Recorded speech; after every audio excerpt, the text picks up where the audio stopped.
Guys, welcome to the video, and today I want to talk about practicing your sport and training hard, and why we should prioritize this above training hard.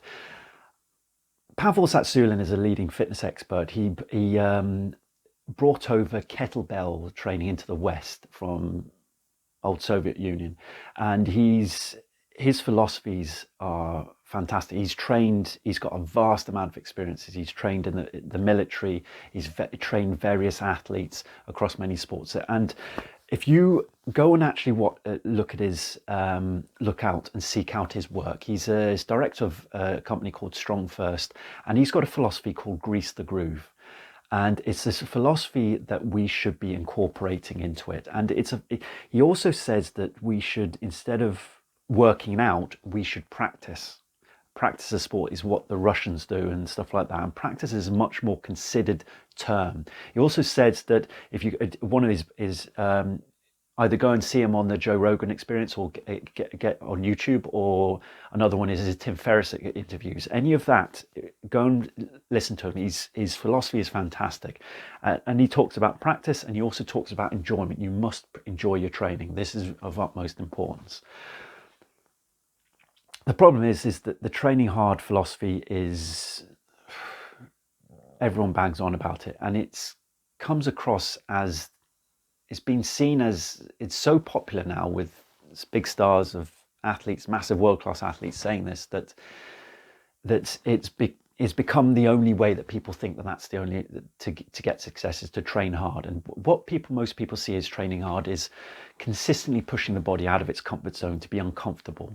It's basically training overload or muscle overload. Now, training overload is overrated in my terms. It's put up and prioritized so high that it isolates and alienates a lot of people, and it generally its results are pretty detrimental as well. There's a lot of things that actually limit you if you consistently train hard.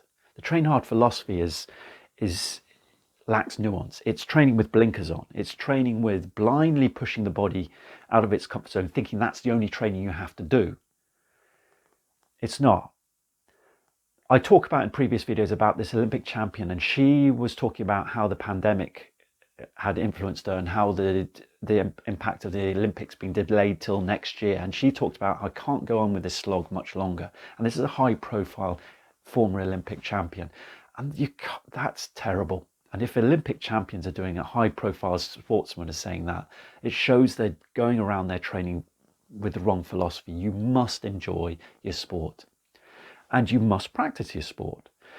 And these two are intertwined with each other. Firstly, for this channel, it's very important that you practice your sport, because it incorporates relaxation into your sport. I talk about relaxation as the number one, the foundation for you to get into a flow state. Relaxation is the number one thing to get explosiveness.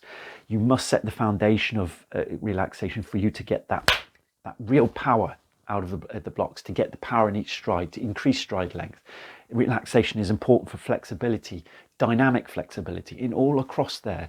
And relaxation is important for endurance, because you're conserving energy when you're actually relaxed as well. You're not putting energy into useless parts of the body that don't need to be. So relaxation is important. When you're training hard, when are you going to be relaxed? Never.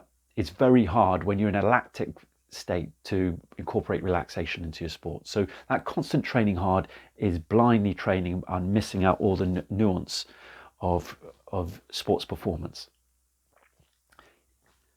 Incorporate practice into it. When you practice, you can spend more time doing your sport. You can spend more time, even as a sprinter, even as a runner, 400-meter runner, you're practicing a movement. You're incorporating a movement, so the body gets used to a movement. And by doing that a lot and practicing that a lot, the body gains fitness from it. It gets used to that movement. It becomes more efficient in that movement. You've got to consider that aspect. So obviously with practice, you must spend more time doing your sport. That's one thing that really comes down from the elite sportsmen, is the time they spent doing their sport, the time. But when you practice, you can incorporate relaxation, and when you practice, you're not necessarily pushing your body out of its comfort zone, and incorporating all that. When you're training hard, one thing, it limits the amount of training you can do, because your body, when you train hard and you leave everything on the track, you have to give your body recovery, and the body needs time to recover. That means you can't get up the next day necessarily and do the same kind of training session or spend the same kind of time doing your training session. You might be able to do that when you're young because you're robust when you're young, but if you're constantly training hard, you're battering your body, and you literally it's going to shorten your career, and it's basically going to end in injury as well, because you're pushing your body into a state that's stressful constantly. Body needs time to drop out of that stress.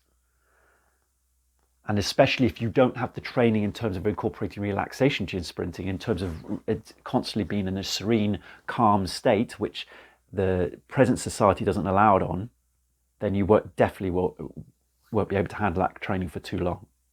Whereas if you're practicing, incorporating so much into it, practicing just takes it out of it. It's basically taking all the training hard out of it. When you practice, you're actually training technique, you're training relaxation, you're training the bodies to practice a movement.